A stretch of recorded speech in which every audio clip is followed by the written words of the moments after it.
자, 다시 본론으로 돌아와서 다말, 라합, 룻, 밧세바 이 네 명의 여인은 소위 극적인 결혼과 출산을 경험한 어머니들이라는 공통점이 있다는 것입니다. 얼마나 극적입니까?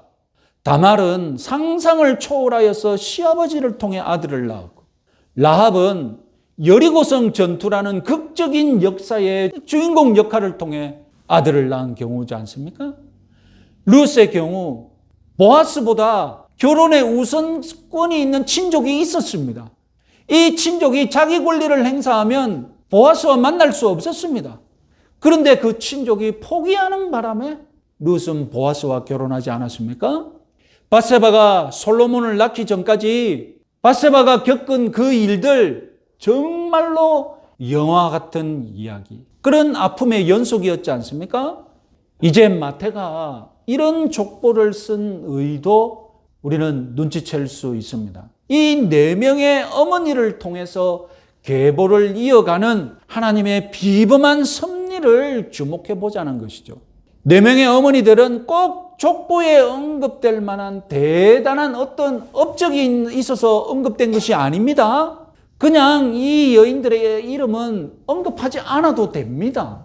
이 결혼에는 오히려 오늘날 시각에서 보자면 여성차별, 인종차별, 그리고 폭력 이런 것들이 얽혀있는 상상을 초월할 정도로 비범한 인생기가 섞여 있습니다.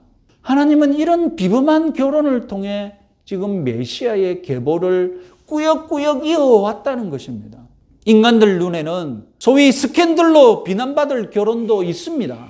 타락한 인생들이 저지른 범죄가 이 계보에 분명히 개입되어 있습니다. 그러나 하나님은 이런 인생들의 한계와 실패를 그대로 내버려 두지 아니하시고 이 추한 스캔들을 통하여서도 선을 이끌어 가셨다는 것입니다. 선한 열매로 거룩한 계보로 변화시켜 갔다는 것입니다. 여러분, 성경에 유명한 구절이 떠오릅니다. 우리 로마서 8장 28절 같이 한번 읽어보겠습니다.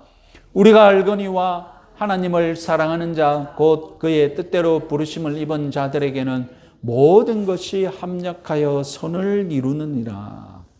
여러분, 여기 모든 것, 이 모든 것 안에는 오늘 족보에 이 네 명의 어머니들이 당했던 그 모든 일들이 다 포함되어 있음을 믿으시기 바랍니다. 내가 당했던 일, 내가 당했던 사고, 내가 당했던 모욕, 심지어 내가 저질렀던 죄, 이 모든 것들이 다 하나님의 섭리 속에서 선한 열매를 위한 재료로 쓰일 수 있음을 믿으시기 바랍니다.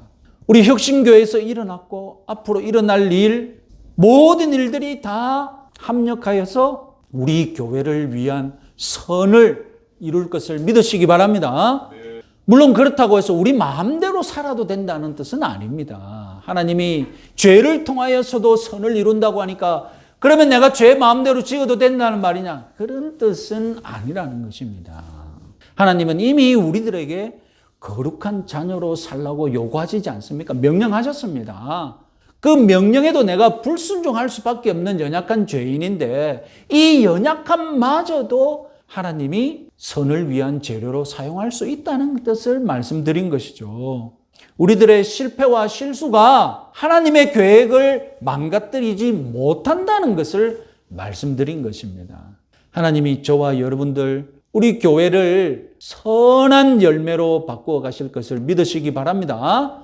자, 이제 우리는 이 네 명의 여인을 예수님의 족보에 기록한 마태의 의도, 마태의 설계 목적, 이제 시원하게 확인할 단계에 이르렀습니다. 이 네 명의 어머니들은 비범한 결혼을 통해 비범한 출산을 경험한 그런 어머니들입니다. 이 어머니들은 마지막 5번째 어머니를 위한 역사적인 선례로 제시된 것이죠. 예수님의 족보에는 또 다른 비범한 결혼과 출산을 준비하고 있는 5번째 여인이 있죠. 누굽니까? 마리아입니다. 이 마리아야말로 역사상 전무후무하게 비범한 방법으로 어머니가 지금 되어가고 있는 여인이지 않습니까? 이 마리아의 앞에, 이 마리아까지 오는 이 족보 중에 마리아처럼 비범한 결혼과 출산을 경험한 여인들이 있었다라는 것을 족보는 보여주고 싶었던 것입니다. 이 다섯 번째 어머니 마리아가 경험할 그 비범함, 그 신비로움에 비하면 그 어떤 어머니도 겪을 수 없을 정도의 신비함이지만, 그래도 하나님께서 이 족보 안에서도 나름 비범한 방법으로 계보를 이어왔는데, 그 절정에 이르면 그야말로 상상도 못할 비범함으로 족보를 완성시킨다는 것이죠. 이 마리아의 비범함, 마리아의 신비로운 결혼과 출산을 조금이라도 이해시키고 조금이라도 받아들이고 조금이라도 준비할 수 있게끔 한 번씩 이 네 명의 어머니들을 먼저 소개시킨 것입니다. 자, 드디어 그 사건, 전무후무하게 비범한 어머니와 출생 족보는 절정을 이룹니다. 16절, 야곱은 마리아의 남편 요셉을 낳았으니 마리아에게서 그리스도라 칭하는 예수가 나니라. 우리 16절을 정확하게 이해해야 되는데요. 16절의 특징은 첫 번째로 요셉이 예수를 낳았다 이렇게 기록하지 않았습니다. 마리아에게서 예수가 났다 분명히 이렇게 기록했습니다. 족보에서 지금까지 모든 출생은 아버지가 아들을 낳았다 이렇게 소개되었습니다. 하지만 딱 예수님에 와서 39번을 아버지가 아들을 낳았다고 기록했는데, 예수님 때에 와서 딱 여기서만 유일하게 예수님은 어머니에게서 나왔다 이렇게 밝혀놓았다는 것입니다. 아버지 요셉은 단지 마리아의 남편, 어머니의 남편으로만 소개되고 있고 예수를 낳게 한 아버지가 아니었던 겁니다. 요셉은 생물학적인 아버지가 아님을 족보가 분명하게 밝히고 있습니다. 자, 그러면 두 번째 특징이 있죠. 우리말 성경에는 잘 드러나지 않는 문법적인 표현이 있습니다. 그것은 바로 지금까지 누구를 낳았다 능동형이었는데, 부모가 자녀를 낳았다 이렇게 능동형으로 표현되었는데, 마지막 마리아에게서 예수가 나시니라 이 문장에는 낳았다라는 표현이 수동형이라는 겁니다. 정확하게 이해하셔야 됩니다. 마리아가 예수를 낳았다 이렇게 기록도 하지 않았어요. 정확한 표현은 마리아에게서 예수가 낳아졌다, 마리아에게서 예수가 태어나게 되었다, 이 표현이 정확한 표현이라는 겁니다. 이 표현은 마리아 역시 예수를 낳는 주인공, 마리아 역시 예수를 낳는 주어가 아니라는 겁니다. 아니, 누가 봐도 마리아가 아기 예수를 낳았지 않습니까? 아버지가 아들을 낳지 않다 이 표현은 이해가 되는데, 아니 마리아마저 주동적으로 주어적으로 예수를 낳지 않았다고요? 마리아가 생물학적인 어머니인 것은 분명하지만 성탄의 비밀은 마리아가 예수를 낳은 것이 아니라는 겁니다. 성탄의 비밀은 마리아에게서 예수가 낳아졌다라는 것이 성탄의 비밀이라는 겁니다. 유대인들은 이런 수동태를 하나님의 수동태라고 부릅니다. 하나님이 능동적으로 인간에게 어떤 일을 하십니다. 그러면 인간 입장에서는 어떻게 됩니까? 하나님이 능동적으로 나에게 하셨으니 내 입장에서는 어떻게 됩니까? 내 입장에서는 수동적으로 당한 일이 되죠. 하나님에 의해서 수동적으로 당한 일이 되는 겁니다. 그래서 하나님이 나에게 하신 일을 유대인들은 어떻게 표현하느냐? 하나님의 이름을 언급하면 안 되니까 나를 주어로 놓고 어떻게 하는 겁니까? 수동으로 바꾸는 것이죠. 나는 하나님에 의해, 이 하나님에 의해서는 생략해버리고, 이것이 바로 유대인들의 언어 습관인 하나님의 수동태입니다. 마리아에게서 예수가 태어나게 되었다. 이 사건이 바로 하나님이 능동적으로 일하셨고 마리아가 수동적으로 당한 일이라는 것입니다. 그러면 이 사건을 지금 수동태로 표현됐는데 능동태로 바꾸면 어떻게 되느냐? 능동태로 바꾸어서 기록하면 어떻게 되겠습니까? 하나님이 마리아에게서 예수님을 낳았다. 이렇게 바꿔서 기록이 되는 겁니다. 말이 안 되는 전무후무한 사건이죠. 하나님께서 여자의 몸을 빌려서 하나님의 아들을 낳으셨다고요? 정말로 전지전능한 하나님이 아니면 불가한, 하나님만이 하실 수 있는 그런 출생이었던 겁니다. 마태는 지금 예수님의 족보를 설계했고 우리들에게 그 설계한 족보를 보여주었습니다. 자, 이제 설교의 목적들을 정리해 봅시다. 자, 예수는 다윗의 자손 요셉의 아들입니다. 그래서 예수님도 다윗의 자손이 되었습니다. 그런데 예수님은 요셉의 친아들이 아니었습니다.